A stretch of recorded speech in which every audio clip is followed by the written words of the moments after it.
Ibang klase ka ring maglaro ng tao, no?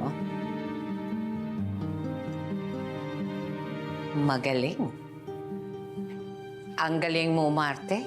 Pati ako napapaniwala mo na ayaw mong maging parte ng buhay ni Ramon.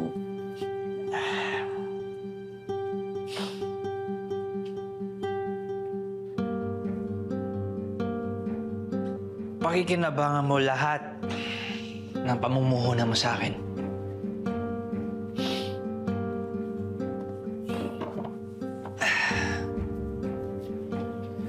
Kita mo naman, di ba?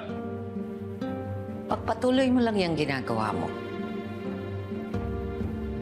Pero ito tandaan mo, mag-iingat ka sa mga impormasyong ibibigay mo kay Ramon. Hindi ako palaging nasa tabi mo para pagsabihan ka.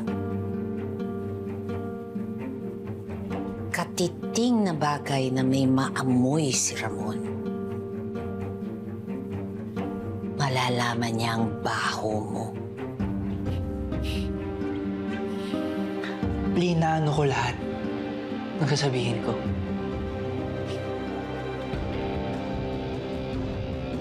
Eh, ikaw,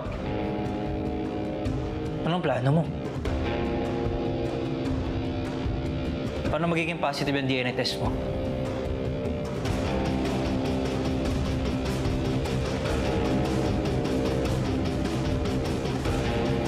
Hindi pa naiisip ng kapatid ko ang tanong. Alam ko na ang sagot.